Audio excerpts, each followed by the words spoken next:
Imagine acordar em um país que, da noite para o dia, mudou de nome, de governo e de identidade. Agora imagine que os novos símbolos dessa nova nação parecem ter sido roubados de outros lugares. A trilha sonora da Revolução é um hino francês. A primeira bandeira hasteada é uma cópia descarada da bandeira dos Estados Unidos. E o lema no centro do estandarte definitivo é a frase de um filósofo europeu: "Isso não é ficção. É a história da proclamação da República do Brasil."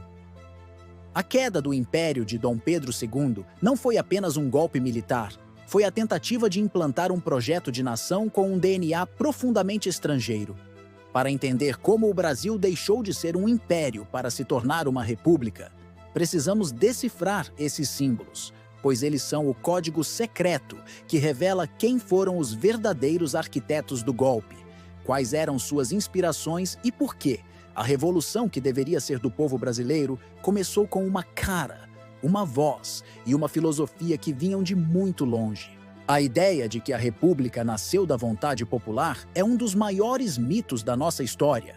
A verdade é que ela foi projetada em salas fechadas, por uma aliança de conveniência entre figuras muito específicas, cada uma desempenhando um papel insubstituível. 1. O executor. Marechal Deodoro da Fonseca. Deodoro não era um republicano. Era um monarquista por lealdade e amigo pessoal do imperador. No entanto, ele era a peça central do quebra-cabeça. Como um militar de maior prestígio no país, ele era a única espada capaz de liderar as tropas. Sua motivação não era ideológica, mas visceral. Ele personificava o ódio do exército aos políticos civis, casacas. E, como vimos, nutria um rancor mortal por seus rivais. A cena decisiva se deu na noite de 14 de novembro.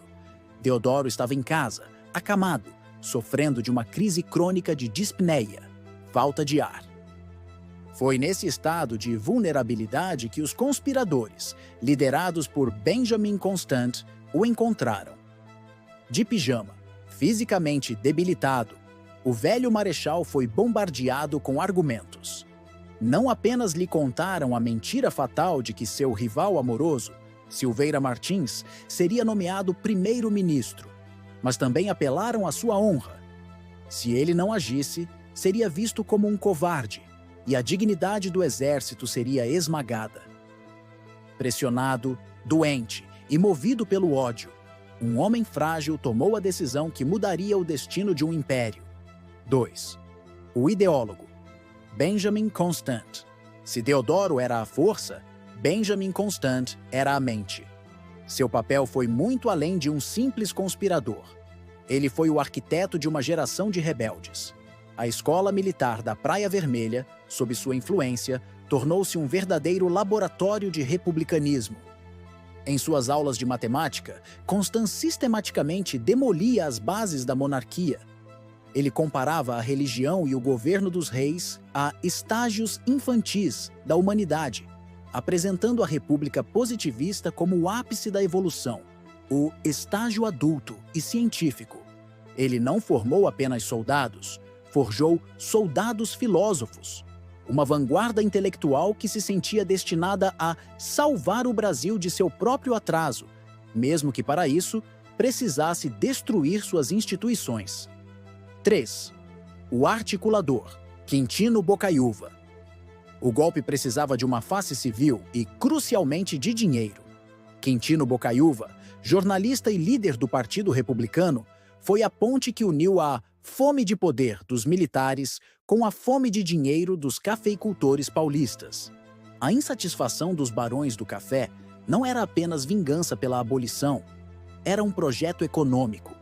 Eles defendiam o federalismo para que São Paulo, o estado mais rico, pudesse controlar seus impostos de exportação e a receita do Porto de Santos, em vez de ver sua riqueza ser usada para sustentar o resto do império. Quintino foi a voz que traduziu a conspiração militar em uma oportunidade de negócio para a elite econômica. 4. Floriano Peixoto, o Jacaré. Floriano Peixoto não planejou o golpe, mas seu papel foi talvez o mais genial e sinistro. Sua atitude no dia 15 lhe rendeu o apelido de o Jacaré. A metáfora é perfeita. Como um jacaré, Floriano permaneceu submerso, imóvel e silencioso nas águas turvas da conspiração. Ele não gastou energia se expondo. Apenas observou, com seus olhos frios, esperando o momento certo. Quando o primeiro-ministro, o Visconde de Ouro Preto, lhe ordenou que atacasse os rebeldes, sua recusa foi o bote. Seu ataque não foi uma ação, mas uma inação letal. Ao se recusar a lutar, ele quebrou a espinha dorsal da defesa monarquista e garantiu a vitória do golpe sem disparar um tiro. Ele deixou que os outros corressem os riscos, para depois emergir das águas e abocanhar sua parte do poder. A alma francesa da República Brasileira. Essa aliança de homens não agia no vácuo. Eles eram parte de uma elite brasileira que, cultural e intelectualmente, vivia de costas para o Brasil e de frente para a Europa, especialmente para a França.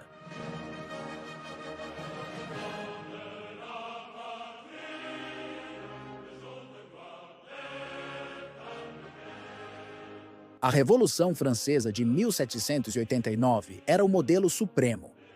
Quando, no calor da proclamação, uma banda militar foi ordenada a tocar, a solução para a falta de um hino republicano foi executar a Marselhesa. Imagine a cena sonora. Enquanto a banda tocava com fervor, os acordes sobre cidadãos pegando em armas. A multidão na rua, ex-escravos, imigrantes, trabalhadores pobres, ouvia em silêncio e confusão. Para eles, era apenas uma música estrangeira.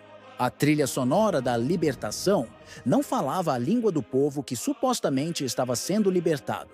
O contraste entre o significado do hino para a elite e a alienação do povo foi a prova sonora do abismo que existia entre os donos da República e a nação.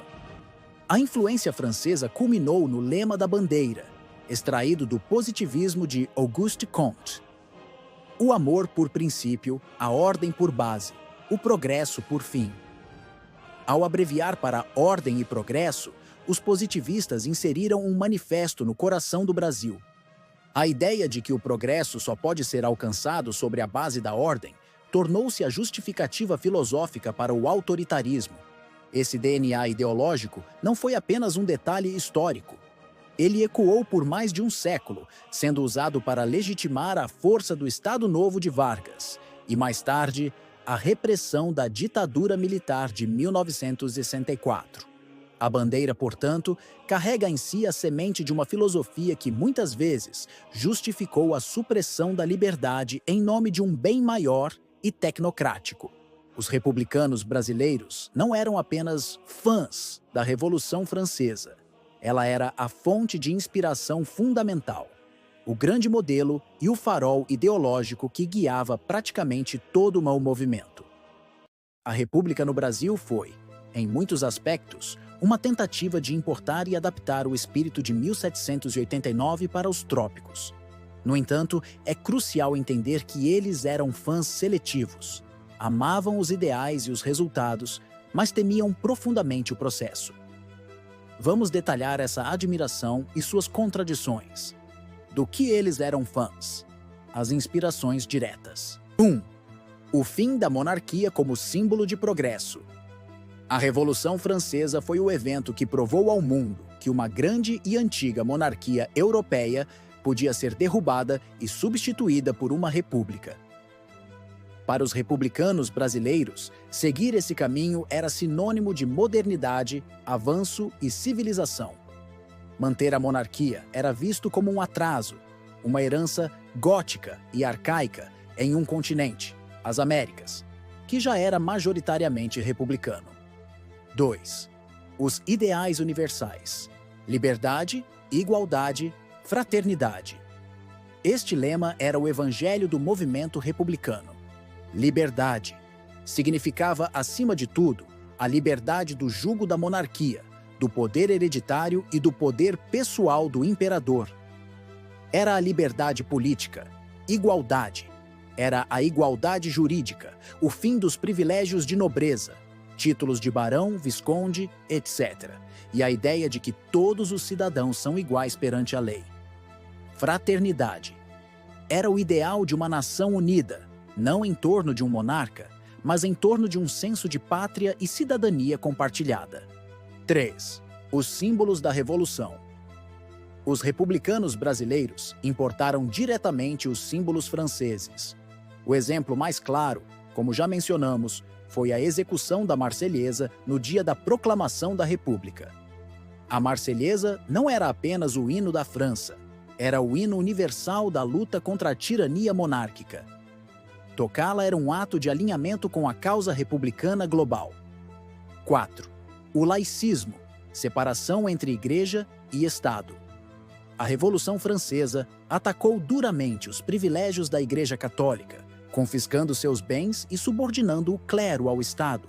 Para os republicanos brasileiros, muitos dos quais eram maçons e haviam vivido o trauma da questão religiosa, a separação total entre Igreja e Estado era um objetivo central. Eles viam a aliança entre o trono e o altar como um dos pilares do atraso imperial, a admiração seletiva. Aqui está o ponto mais importante. A elite republicana brasileira amava a ideia da Revolução Francesa, mas tinha pavor de sua realidade. O medo da guilhotina. O terror.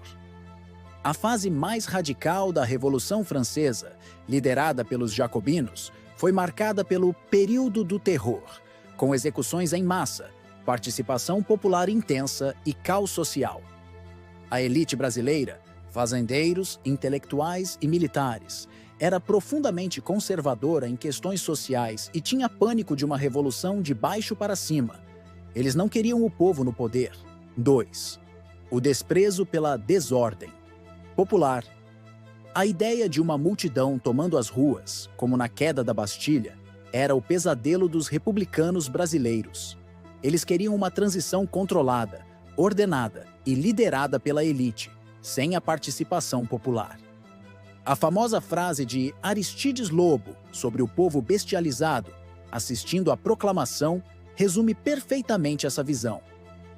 A mudança deveria ser feita para o povo, mas nunca pelo povo. Como conciliar a admiração pela República Francesa com o medo de sua desordem? A resposta veio de outra corrente de pensamento francesa, o positivismo de Auguste Comte. O positivismo era, em si, uma reação à bagunça da Revolução Francesa. Comte propunha uma religião da humanidade baseada na ciência e na ordem.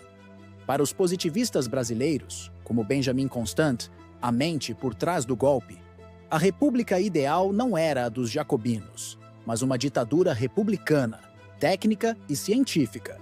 O lema, ordem e progresso, é a síntese perfeita dessa contradição. Os republicanos brasileiros eram fãs ardorosos da Revolução Francesa. Eles amavam seu resultado, a República, seus ideais, liberdade, igualdade, fraternidade e seus símbolos, a Marselhesa. No entanto, eles eram fãs críticos e seletivos. Repudiavam com todas as forças o método revolucionário francês, que envolvia caos popular e radicalismo. A solução foi um golpe militar de elite, limpo e sem povo, inspirado ideologicamente por uma filosofia, o positivismo, que prometia entregar os benefícios da Revolução Francesa sem seus perigos. A República Brasileira nasceu, portanto, com uma alma francesa, mas com um profundo e arraigado medo de seu próprio povo. Se a alma da nova república era francesa, seu primeiro corpo foi americano. Nos primeiros 4 dias, a bandeira que tremulou no Brasil foi uma cópia quase exata da bandeira dos Estados Unidos. Criada por civis como Rui Barbosa, ela representava o sonho de uma república federalista, inspirada nos Iuá. Mas a cópia encontrou a fúria do Marechal Deodoro. Nacionalista, ele teria bradado: "Isto é uma imitação da bandeira americana. Não quero." Ele não aceitava que a nova nação nascesse com uma identidade servil. A crise foi resolvida com um casamento de ideias que deu origem à nossa bandeira atual. A tradição, visão de Deodoro.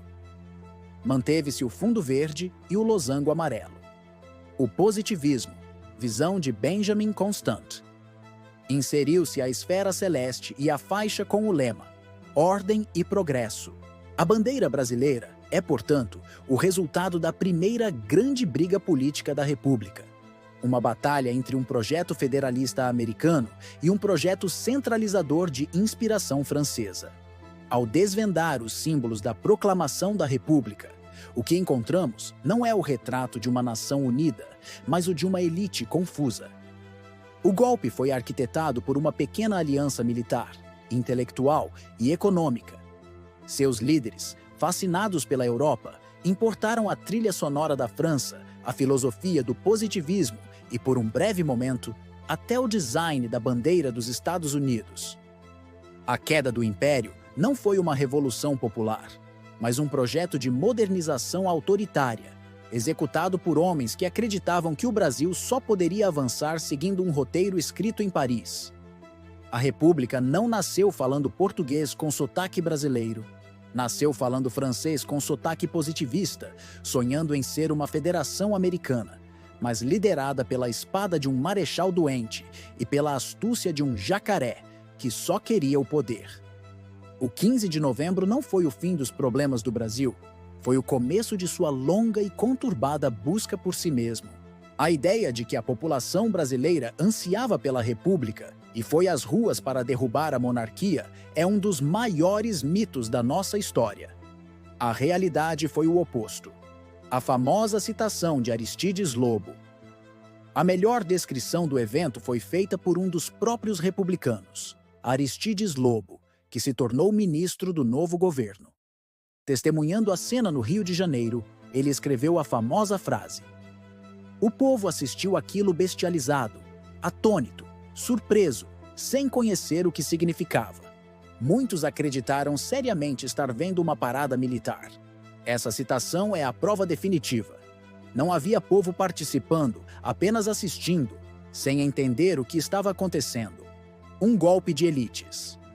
A proclamação foi uma ação exclusiva de uma elite militar, liderada por Deodoro e influenciada pelos positivistas, em conluio com uma elite civil, republicanos históricos e fazendeiros de café descontentes. A população em geral não foi consultada, convidada ou sequer informada previamente. Falta de consciência política. No Brasil de 1889, a grande maioria da população era rural, analfabeta e completamente desconectada dos debates políticos que ocorriam na capital.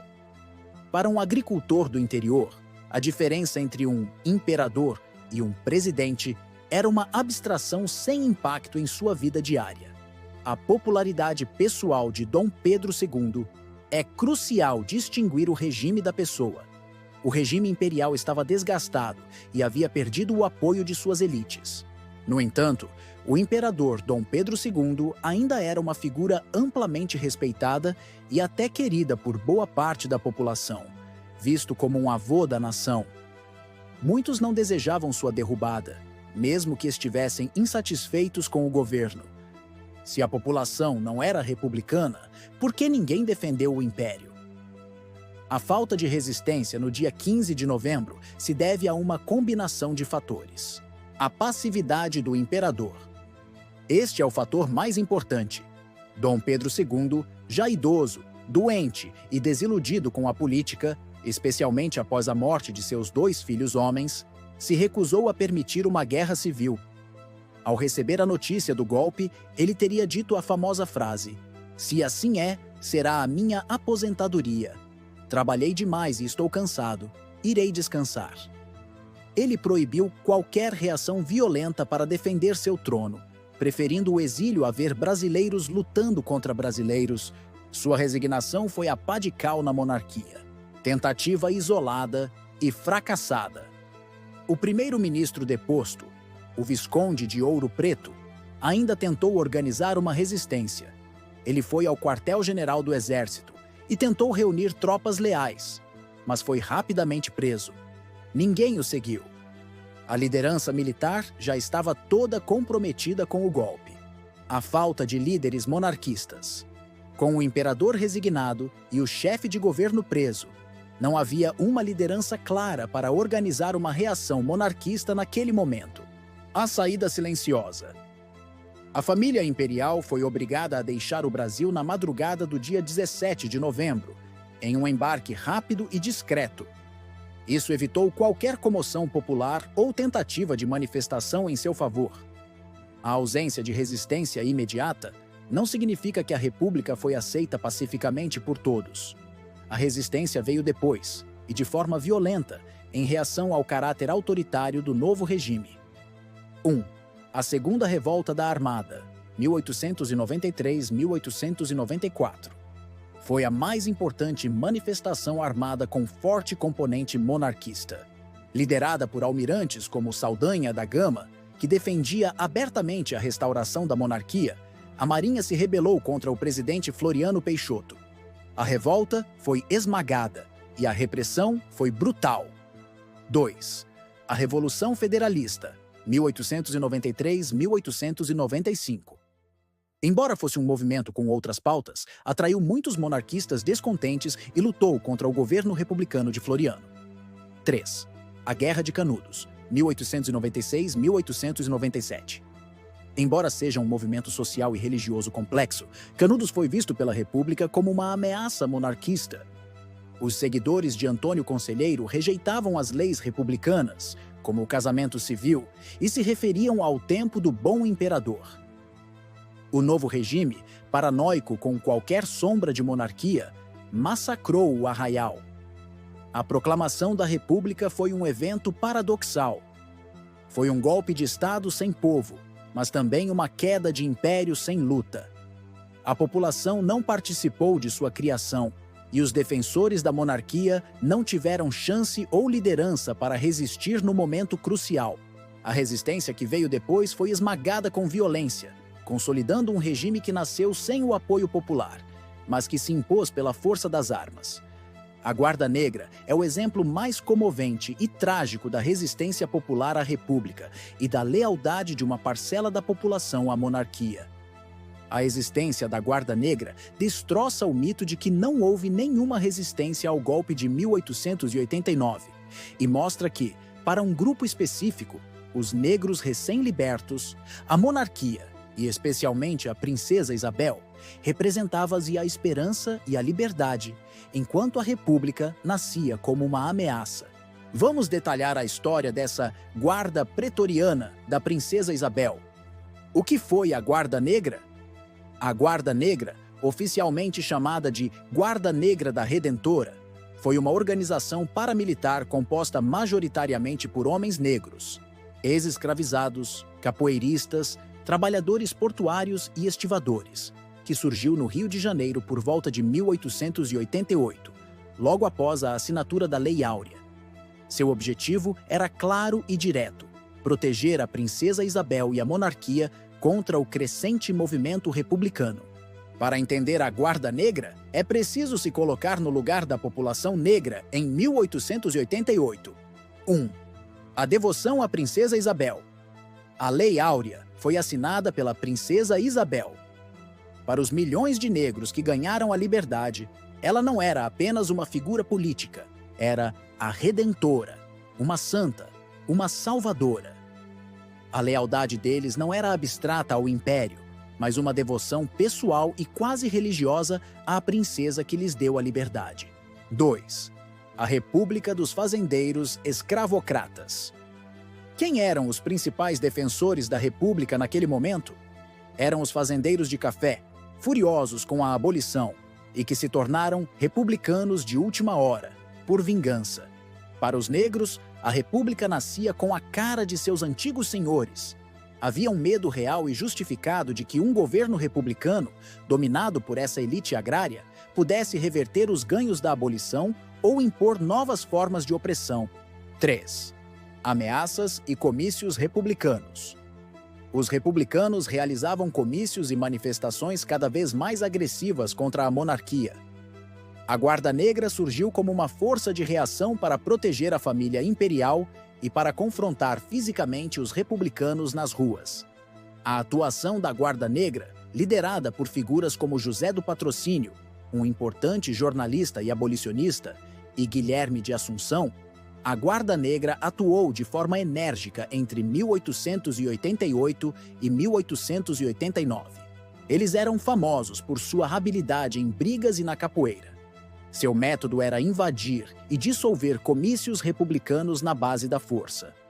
Há vários relatos de confrontos violentos em que a Guarda Negra dispersou manifestantes republicanos, gritando vivas a monarquia e a princesa Isabel.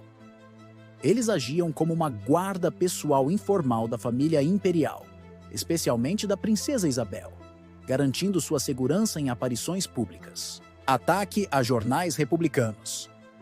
Há registros de ataques e tentativas de empastelamento de redações de jornais que publicavam artigos ofensivos contra a família imperial. A Guarda Negra era temida. Os republicanos os chamavam de bandidos e capangas da monarquia, mas para a comunidade negra e para os monarquistas, eles eram os defensores da Redentora. Quando o golpe militar de 15 de novembro de 1889 aconteceu, a Guarda Negra foi pega de surpresa, assim como todos. Um movimento de rua, por mais corajoso que fosse, não tinha como resistir a um levante organizado do exército. Com a queda da monarquia e o exílio da família imperial, a Guarda Negra perdeu sua razão de existir e se tornou um alvo prioritário do novo regime republicano. O governo republicano, especialmente sob o comando do chefe de polícia, Sampaio Ferraz, promoveu uma perseguição implacável aos membros da Guarda Negra. Muitos foram presos, deportados ou simplesmente desapareceram. Criminalização da capoeira. Não é coincidência que o primeiro Código Penal da República, de 1890, tenha criminalizado a prática da capoeira. A lei era uma arma política para reprimir os grupos negros que haviam resistido à República e que eram vistos como uma ameaça à ordem do novo regime. A capoeira era a arma da Guarda Negra e o novo governo a tornou ilegal. A história da Guarda Negra é fundamental porque ela prova que 1. Houve sim resistência popular à proclamação da República. Essa resistência veio do grupo que mais tinha a perder com a queda da monarquia: a população negra, recém-liberta. 2. O apoio popular não era monolítico. Enquanto as elites brancas e os militares debatiam a forma de governo, os negros tinham uma visão muito clara de quem eram seus aliados e inimigos. 3. A repressão da Primeira República teve um claro viés racial. A perseguição à Guarda Negra e a criminalização da capoeira mostram como o novo regime agiu para silenciar as vozes e as práticas culturais da população negra que ousou se opor a ele. A Guarda Negra é a prova viva de que, para muitos brasileiros, a proclamação da República não foi uma libertação, mas a ascensão ao poder de seus antigos opressores. Eles lutaram pela monarquia, não por amor ao sistema, mas por lealdade à pessoa, que para eles simbolizava a verdadeira liberdade. Para a população em geral, o pai da nação, ou o avô do Brasil. Para a grande massa da população, especialmente a rural e menos politizada, Dom Pedro II era uma figura quase mítica, um patriarca benevolente.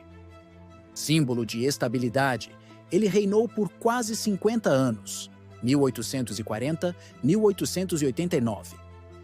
Para gerações de brasileiros, ele era o único líder que conheceram. Seu longo reinado trouxe uma estabilidade política que contrastava brutalmente com as guerras civis e golpes constantes nas repúblicas vizinhas. Ele era a personificação da ordem e da paz. A propaganda imperial e a percepção popular construíram a imagem de um homem justo, sábio e dedicado ao país. Ele era frequentemente chamado de o Magnânimo. No final de seu reinado, com sua longa barba branca, ele adquiriu a imagem de um avô, uma figura familiar e protetora para a nação. 2. Para a elite intelectual e urbana, o imperador cidadão. Para os intelectuais, artistas e a elite urbana, a imagem de Dom Pedro II era a de um monarca único no mundo. Um rei filósofo, Dom Pedro II não era um monarca de ostentação e festas. Ele era um intelectual, um cientista amador, apaixonado por astronomia, fotografia, linguística e botânica. Ele se correspondia com os maiores pensadores da época, como Victor Hugo, Louis Pasteur e Graham Bell. Isso lhe dava um imenso prestígio. Patrono das artes e das ciências, ele usou seu poder e fortuna pessoal para financiar o Instituto Histórico e Geográfico Brasileiro, IHGB, a Academia Imperial de Belas Artes, e para patrocinar estudantes e artistas, como o pintor Victor Meirelles e o compositor Carlos Gomes. Ele era visto como o grande mecenas da cultura nacional. Estilo de vida simples. Em contraste com os monarcas europeus, ele levava uma vida relativamente frugal. Frequentemente, era visto andando pelas ruas do Rio de Janeiro de casaca preta, como um cidadão comum, visitando livrarias e participando de sessões da Academia de Ciências. Essa simplicidade o tornava acessível e admirado. 3. A imagem no fim do reinado. O cansaço e a desilusão. Nos últimos anos, essa imagem positiva começou a sofrer desgaste, não por escândalos ou tirania, mas pelo próprio passar do tempo. Símbolo do passado, para as novas gerações, especialmente os jovens militares e republicanos, a figura do imperador idoso e cansado se tornou um símbolo de um Brasil velho, atrasado e arcaico. Eles queriam um futuro moderno, que associavam à República. Desgaste político. Embora o homem fosse popular, seu governo era cada vez mais criticado. A população urbana culpava o império pela falta de reformas, pela burocracia e pelos problemas econômicos. A popularidade pessoal do imperador não se transferia automaticamente para o sistema político que ele representava. O homem cansado, após quase meio século no poder e abalado pela morte de seus 2 filhos homens, Dom Pedro II estava visivelmente cansado e desiludido. Essa falta de vigor e de interesse em lutar pelo trono foi percebida por seus adversários, que o viam como um gigante adormecido, fácil de derrubar. 4. A visão da população negra, o chefe da Redentora. Para a população negra, a relação era complexa, mas majoritariamente positiva, embora a figura central de sua devoção fosse a princesa Isabel. A monarquia libertadora foi sob o reinado de Dom Pedro II que a escravidão foi abolida. Ele era o chefe do Estado que sancionou a Lei Áurea. Embora a princesa Isabel fosse a Redentora, ele era o pai da Redentora.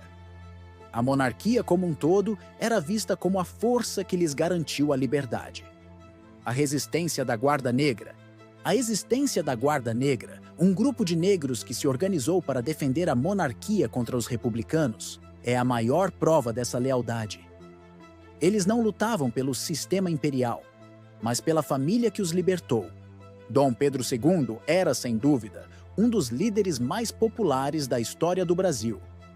Ele era visto como um homem bom, sábio e dedicado, mesmo por muitos de seus opositores. O grande paradoxo é que sua popularidade era um escudo pessoal, mas não uma armadura para o regime que ele representava.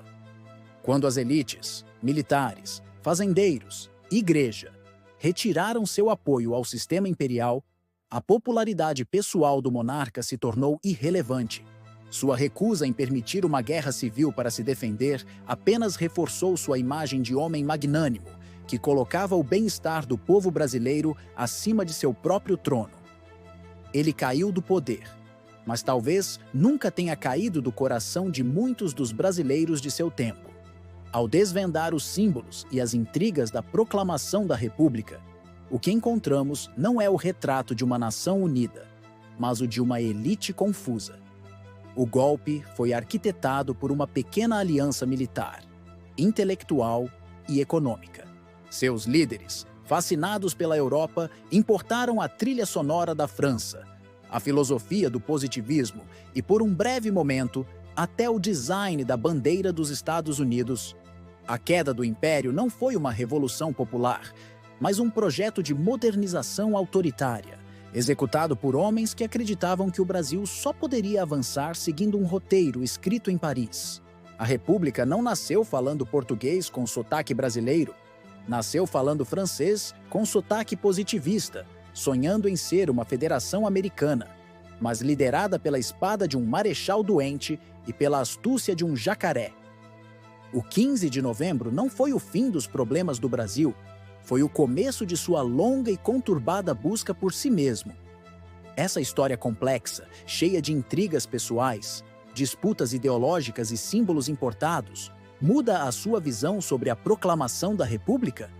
Você acredita que a versão que aprendemos na escola conta a história completa? Deixe sua opinião aqui nos comentários. Se você gostou de mergulhar nos bastidores do poder e descobrir os segredos da nossa história, não se esqueça de deixar o seu like, compartilhar com os amigos e, claro, se inscrever no canal para não perder nenhuma investigação como esta. Obrigado por assistir e até a próxima!